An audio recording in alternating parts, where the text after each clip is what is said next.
صدر اسلامی تحریک گلگت بلتستان پاکستان علامہ شیخ مرزا علی صاحب، السلام علیکم۔ علامہ صاحب بہت بہت شکریہ آپ کا پروگرام میں شرکت کرنے کا، اور ساتھ ہی ساتھ علامہ صاحب، چونکہ یہ جو ایک سینسیٹیو معاملہ ہے، اس کے اوپر لوگ زیادہ تر بات کرنا پسند نہیں کرتے، یا ان کی شان میں گستاخی ہو جاتی ہے، یا ایریے کے اوپر دھبا لگ جاتا ہے، آئی ڈونٹ نو اس کو کیا نام دیں گے، لیکن مجھے ابھی سب سے پہلے آپ سے سوال یہ کرنا ہے کہ وراثت میں جو خواتین کا، جو ماں بہن بیٹیوں کا جو حق ہے، اس کے اوپر اگر پہلے تھوڑی سی روشنی ڈالی جائے، دین ہم اپنے پروگرام کو آگے کنٹینیو کریں گے۔ وعلیکم السلام۔ جیسے کہ حضرت موسیٰ کے دور میں یہ روایت تھی کہ صرف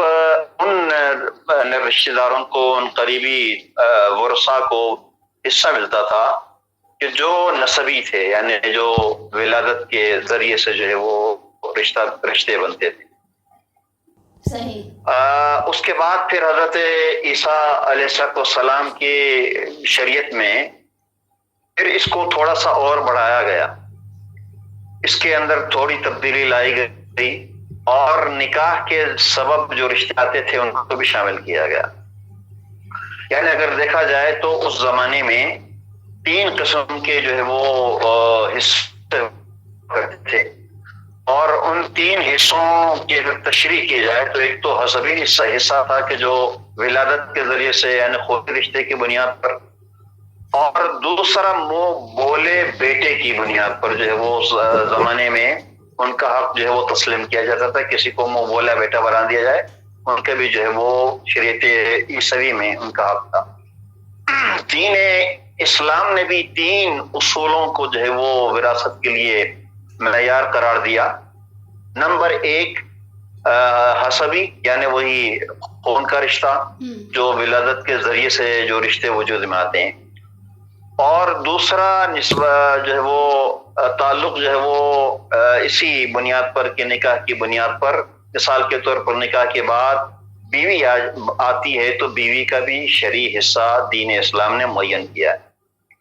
اور تیسرا حصہ جو ہے وہ حصہ ولائی ہے، ولا جسے کہا جاتا ہے۔ اگرچہ اسلام کے ابتدائی دنوں میں وہ غلام کے جو خریدا جاتا، اگر وہ اس کی موت واقع ہوتی اور وہ موت واقع ہونے کے بعد اس کا کوئی ولی وارث نہیں ہوتا تو وہ حصہ مل جاتا تھا اس کے آقا کو، اور یہی آج کی شریعت اسلامی کے اندر بھی ہے، بالخصوص فقہ جعفریہ میں۔ اگر کوئی ایسا فرد اس دنیا سے اٹھ کر چلا جائے کہ جس کا کوئی وارث نہ ہو، جتنے وراثت کے درجے ہیں ان درجوں میں سے کوئی درجہ اس کا وارث نہ ہو، تو وہ پلٹ جاتا ہے امام کی طرف یا بیت المال کی طرف، جو اس کا جو ہے وہ حصہ چلا جاتا ہے۔ یہ 3 حصے متصور ہیں، اور بالخصوص ہمارے فقہاء کے درمیان یہ بحث آج بھی رائج ہے کہ کیا کوئی مالک، مثال کے طور پر والد، اپنے اولاد کو وراثت سے محروم کر سکتا ہے؟ کیا ایسی وصیت کر سکتا ہے کہ جس کے سبب جو ہے وہ اس کے کسی وارث کو یا اس کے ورثاء کو جو ہے وہ حصہ نہ دیا جائے؟ اس میں 2 رائے پائی جاتی ہیں۔ ایک رائے جو ہے وہ صاحب جواہر کی ہے، جو اس کو اس بنیاد پر قابل عمل سمجھتے ہیں کہ اگر جس کو محروم رکھا گیا، اگر وہ اس کو اگر قبول کر لے، ٹھیک ہے میرے والد نے مجھے نہیں دیا تو مجھے اس پر اعتراض نہیں، اگر وہ قبول کر لے تو وہ نافذ ہے، مگر نہ دوسرے کے نزدیک جیسے کہ محقق ہیں جنہوں نے شرح ہیں یا دوسرے فقہا ہیں کہ جنہوں نے ایسی وصیت کو باطل قرار دیا۔ اگر کوئی وصیت کرے کہ میری بیٹی کو یا میرے فلان بیٹے کو جو ہے وہ میرا حصہ نہ ملے، اس قرار دیا، اس باطل قرار دیا کہ یہ صریح حکم کے منافی ہے، یعنی شریعت کے احکام سے ٹکراتا ہے۔ شریعت کے اندر باقاعدہ حصہ موجود ہے اور وہ طبقے موجود ہیں کہ جن طبقوں میں یہ اس تقسیم ہوتی ہے۔ اگر ہم دین اسلام کو دیکھیں تو دین اسلام میں خصوصی طور پر وآت ذی القربی حقہ کا حکم آیا، اور ظاہر کی تاریخی اعتبار سے پیغمبر اسلام حضرت محمد مصطفیٰ صلی اللہ علیہ وآلہ وسلم مختار نامدار فاطمہ زہرا سلام اللہ علیہا کے حوالے سے، اور اس کی تفصیل میں اس لیے کی جاتا ہے کہ تاریخی مسئلہ ہے، اس تاریخی مسئلے کے اندر جو ہے اختلاف پایا جاتا ہے، لہذا ہم اختلافی مسائل کو نہیں چھیڑتے، لیکن یہ اہل اسلام کا اثر ہے کہ وآت ذی القربى حقہ، یہ حضرت فاطمہ زہرا سلام اللہ علیہا کی شان میں نازل ہوا کہ اللہ رب العزت نے حکم دیا کہ اپنی بیٹی کو ذی القربى کو اپنا اس کا حق دے دو۔ اس سے یہ واضح ہوتا ہے کہ بیٹی کا حق مسلم ہے۔ اگر فرض کریں کہ باپ بغیر کسی تقسیم کے چلا جاتا ہے اور جو اس کی اولاد رہتی ہے تو اب بھائیوں کا پر فرض ہے، واجب ہے کہ وہ اپنی بہن کو حصہ دیں، لہذا اس میں کوئی دوسری رائے نہیں ہے۔ یہ جب دین اسلام واضح طور پر باپ کے لیے بیٹی کا حق جو ہے وہ معین کرتا ہے، اس پر لازم ہے، واجب ہے کہ وہ اپنی بیٹی کو حصہ دے۔ اسی طریقے سے باپ کے چلے جانے کے بعد بھائیوں پر لازم ہے کہ ان کی وراثت میں جو وراثت میں ملی ہوئی جائیداد ہے اس کے اندر بہنوں کا حصہ جو ہے وہ الگ کرے، اور اگر کوئی اس میں کوئی مداخلت کرتا ہے اس کی دو صورتیں ہمارے سامنے آتی ہیں۔ گلگت بلتستان کے اندر جو رسم ہے وہ شریعت کا حکم نہیں کہتا، میں شریعت کا دستور نہیں کہتا، یہ رسم تھی جو رسم پرانے ہمارے زمانوں سے چلی آ رہی ہے، جس کی بنیاد یہ تھی کہ چونکہ لڑکی یا بچی یا بہن بیاہی جاتی ہے دوسرے گھر میں، دوسرے خاندان میں، تو اس وقت جو ہے وہ لوگوں نے اپنے ذہن پر یہ بات سوار کر دی تھی کہ زمین باہر نہ جائے۔ اسی بنیاد پر اس زمانے میں اسلام سے پہلے کے زمانے کے اندر تصور موجود تھا اور وہ بیٹی کو حصہ نہیں دیتے، اس لیے اگر بیٹی باہر بیاہی گئی ہے تو زمین جو ہے وہ ان کی نہ چلے۔ آج کے زمانے میں زمین کی ویلیو بڑھ گئی ہے، زمین کی قیمت بڑھ گئی ہے، اور اگر فی نفس زمانے کو دیکھیں تو آبادی بڑھ گئی ہے۔ آبادی بڑھنے کے سبب ہم جو ہے وہ غیر آباد زمینوں کی طرف رخ کر چکے ہیں، پہاڑوں کی طرف رخ کر چکے ہیں اور جگہوں کی طرف رخ کر چکے ہیں جہاں پر ہم اپنی آبادی بسانا چاہتے ہیں، اپنے لیے جو ہے وہ زراعت جو ہے وہ کا پیشہ اختیار کرنا چاہتے ہیں۔ دونوں صورتوں میں چاہے اگر یعنی زمین کے ٹکڑے کو باہر نہ بھیجنے کا تصور ہو یا زمین کی مالیت بڑھ جانے کے سبب، کی قیمت بڑھ جانے کے سبب کسی بہن کو کسی بیٹی کو محروم کرنے کا جو تصور ہے وہ یقیناً دین اسلام کے اصولوں کے مطابق نہیں ہے۔ دین اسلام سختی سے حکم دیتا ہے۔ بالکل ماشاءاللہ علامہ صاحب، آپ نے بہت ہی اچھے انداز میں یہ پورا سینیریو آپ نے کور کیا، ایک تصویر سامنے رکھی ہے، اور آئی تھنک ہمارے ناظرین بھی اس سے بہت اچھے سے جان چکے ہوں گے کہ تاریخ کیا کہتی ہے اور حقیقت میں ابھی ہم لوگ کس کس باتوں پر عمل پیرا ہو رہے ہیں اور نہیں بھی ہو رہے ہیں۔ علامہ صاحب، یہاں پر ابھی سب سے بڑا ایشو جس کی وجہ سے مجھے یہ پروگرام کنڈکٹ کرنا پڑا کہ شرعی حق تو آپ نے کہا کہ واجب ہے بھائی باپ پر دینا، اس وقت باپ اگر آہ کر دے تو الگ مسئلہ، کیونکہ مسائل کی کیٹیگریز ہے نا اس وقت، تو بہن بیٹی کا حق جو ہے واجب کرا دیا آپ نے، اگر نہیں دیتے ہیں تو پھر وہ ظاہر سے بات ہے غاصب اس کو کہا جا سکتا ہے یا وہ گنہگار کے لسٹ میں آ سکتا ہے۔ مجھے یہ بتائیں، ہمارا علاقہ اتنا خوبصورت اور پرامن وادی ہم کہتے ہیں، سرزمین اہل بیت یہ ہم کہہ رہے ہوتے ہیں، یہ سب باتیں ہم جانتے ہوئے بھی پھر ہم اس کے اوپر عمل پیرا کیوں نہیں ہو رہے؟ کیوں پھر جو ہے وہ بھائی بہنوں کے حق ادا نہیں کر رہے؟ کیوں جو ہے ان کو تڑپایا جا رہا ہے اور بہت سے مشکلات کا جو ہے نا اس وقت بہن بیٹیوں کو سامنا کرنا پڑ رہا ہے؟ میں نے جیسے انٹروڈکشن میں کہا کہ 5 کیسز اس وقت میرے انڈر میں ہیں، تو پتہ نہیں شرعی عدالتوں میں کتنے ایسے کیسز ہوں گے، اور اسپیشلی بلتستان میں شیخ حسن جعفری صاحب سے میری اس معاملے میں ڈیٹیل میں بات ہوئی ہے، آغا باقر صاحب جو کہ شرعی عدالت میں اس وقت ہوتے ہیں، ان کے پاس میں نے خود کتنے کیسز بھیجے ہیں تاکہ یہ معاملات سورٹ آؤٹ ہو جائیں۔ وہ جو بہن بیٹی ہیں ان کا اگر شرعی تو حق بنتا ہے تو پھر وہ بھائی ہیں بیٹھے ہوئے ہیں ان کے حق کے اوپر تو وہ ان کو دے دیں۔ کتنا میں نے جو ہے نا اس معاملے کو کور کرنے کی خود سے بھی کوشش کی اور اسٹل میں کر بھی رہی ہوں۔ علامہ صاحب، ہمارے علاقے کے لوگ یہ سب کچھ جاننے کے باوجود حق ادا کیوں نہیں کر رہے؟ مجھے یہ ذرا بتا دیں۔ میں سمجھ کر چکا ہوں، اس کی بنیاد 2 چیزیں ہیں۔ آج بھی اگر ہم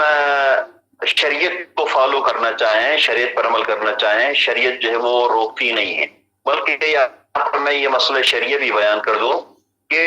ایک اگر آپ جو کہ مالی ہے، جو متصرف ہے، وہ اگر وصیت بھی کر لے کہ جناب میں اپنی بیٹی کو نہیں دیتا یا فلان بیٹے کو نہیں دیتا، تو اس کے اندر باقاعدہ علماء اس پر تحقیق کر سکتے ہیں کہ یہ اگر کوئی وصیت کر بھی دے تو صرف یعنی پوری جائیداد کے ثلث میں، تیسرے حصے میں یہ نافذ ہو سکتا ہے. یہ بقیہ جو ہے وہ جو اس کی جائیداد ہے، اگر آپ یہ فرض کر لیں کہ ایک کی 3 کنال زمین ہے اور 3 کنال زمین میں وہ کرتا ہے کہ میں اس بیٹی کو ملے، سود کے اندر جو 2 کنال ہے، اس کنال میں باقاعدہ بیٹی کا حصہ بھی ہے، بیٹوں کا حصہ بھی ہے. لہذا اس بنیاد پر ہمیں تھوڑا سا جو ہے وہ جرأت کا مظاہرہ کرنا ہوگا، اور شریعت کے سامنے ہماری رسم و رواج کی کوئی حیثیت نہیں بنتی، ہمارے علاقی تصورات کی کوئی حیثیت نہیں بنتی، ماں کے لیے اصولوں کی بھی حیثیت نہیں بنتی جب شریعت کا واضح حکم ہمارے پاس موجود ہو. لہذا اگر فرض کریں ایک بہن یا ایک بیٹی ڈیمانڈ نہیں کرتی، مطالبہ نہیں کرتی، وہ اس کا اپنا عمل ہے. لیکن اگر کوئی ایک بچی یا ایک بیٹی جو ہے وہ مطالبہ کر لیتی ہے، وہ اپنے یعنی بہن بھائیوں سے ڈیمانڈ کرتی ہے، اور اگر بیٹی اپنے باپ سے اگر تقاضا کرتی ہے، اس کا مسلمہ حق ہے، مگر یہ کہ کوئی اگر ایسی واضح دلیل ہو کہ جس دلیل کی بنیاد پر بیٹی ارث سے محروم ہو یا جو ہے وہ بہن ارث سے محروم ہو، تب وہ آج مسئلہ ہے. کرنا ہمیں تھوڑے سے سخت فیصلے کرنے ہوں گے، ہمیں بات کو دیکھنا ہوگا. اور آج کل کے زمانے میں میڈیا کا دور ہے، آپ کے یعنی عدالتیں جو ہے وہ اپنا کردار ادا کر رہی ہیں. ایک زمانہ تھا، ایک زمانے کے اندر جو ہے وہ کوئی شنوائی نہیں ہوتی تھی، اس زمانے کی بات الگ ہے. آج الحمدللہ سرزمین بلتستان کو یہ افتخار حاصل ہے کہ وہاں پر شرعی محکمے جو ہے وہ ہر علاقے کے اندر موجود ہیں، اور شرعی بنیادوں پر ہمیں فیصلے کرنے کی ضرورت ہے. اور اگر کوئی بچی، اگر کوئی بہن اپنے حصے کا مطالبہ کرتی ہے، اس کو اس کا حق دلایا جائے، اس سے محروم نہ کیا جائے. یہ یعنی علاقائی رسومات، علاقائی رواج کوئی حیثیت نہیں رکھتی، یہ چیلنج کے قابل ہیں، قابل چیلنج ہیں، لیکن شریعت قابل چیلنج نہیں ہے. اگر فرض کریں اگر کوئی بہن اسی مسئلے کو شریعت کی روح سے اگر کسی اپنے بھائی سے مطالبہ کر لے تو بھائی کے پاس کوئی راہ فرار نہیں ہوتا. لہذا یہ بھی ذہن نشین رہے. فرض کریں کہ آج ایک زمین کے ٹکڑے پر ہم اپنی بہن کو محروم کر رہے ہیں، اپنی بیٹی کو محروم کر رہے ہیں، اپنی خواتین کو محروم کر رہے ہیں. اس زمین نے ہمارے ساتھ وفا نہیں کرنا ہے، یہ زمین رہنی ہے، لیکن جو حق ہمارے پر ہے، جو ہمارے ذمے ہے، اس حق کا جواب ہم نے قیامت کے دن پہ دینا ہے. بالکل دینا ہے، بالکل دینا ہے. ماشاء اللہ علامہ صاحب، اتنی اچھی بات آپ ابھی یہاں پہ کہہ رہے ہیں. ہمارے علماء کے جو ادب و احترام میں ہمارے لوگ کوئی کمی نہیں رکھتے. یقیناً ان کو کہیں بھی اگر دکھیں تو ان کی تعظیم میں کھڑے ہونا، جھکنے جھکانے میں بھی کبھی بھی لوگ پیچھے نہیں ہٹے. یہ آج کل چونکہ محرم سفر کا مہینہ چل رہا ہے، کتنے مجالسوں میں لوگ زیادہ بیزی ہیں، علماء حضرات بیزی ہیں، تو مجھے یہ بتائیں وہاں پہ صرف مصائب کا ذکر کیا جاتا ہے یا کچھ درس بھی؟ کیونکہ ہمارے معاشرے کے لوگوں کو ابھی درس کی بہت سخت ضرورت ہے جس کے اوپر عمل کیا جا سکے اور عمل کریں. تو مجھے یہ بتائیں کہ لوگ کیا علماء حضرات اس معاملے میں اویئرنیس دینے میں، لوگوں کو آگاہی فراہم کرنے میں کہ یہ جو مسائل ہیں ہمارے معاشرے کے، ان کے اوپر کیسے کام کرنا ہے، کیسے دوسروں کو یہ جو ہے آسانیاں پیدا کرنی ہے، اس کے اوپر ہمارے علماء حضرات کام کر رہے ہیں یا پھر صرف نماز جمعہ کے بعد جو خطبہ ہوتا ہے اس میں صرف جو ہے وہ رسمی باتیں ہوتی ہیں؟ مجھے یہ بتائیں ذرا. اس میں دیکھیں آپ کا جو یہ سوال ہے، اس سوال سے میں اختلاف کروں گا. میں آپ کی خدمت میں عرض کروں کہ آپ اویئرنیس کی بات کر رہی ہیں، آگاہی کی بات کر رہی ہیں. میں عرض کر چکا ہوں کہ بلتستان کے ہر علاقے کے اندر محکمہ شریعہ موجود ہے، یعنی عملی تصویر آپ کے اندر پریکٹیکل محکمہ شریعہ موجود ہے. وہ محکمہ شریعہ انہی چیزوں کو جو ہے وہ لے کر آگے بڑھ رہا ہے. یہاں پر ممبر جو ہے وہ ہمارے پاس وقتی ہوتے ہیں محرم سفر کے مہینے میں اور یا پھر کسی اور مناسبت سے، لیکن محکمہ شریعہ آپ کے پاس ہم وقت موجود ہے. محکمہ شریعہ جو ہے وہ پورے سال بھر اپنی خدمات انجام دے رہا ہے، جو اس کی پریکٹیکل دلیل ہے.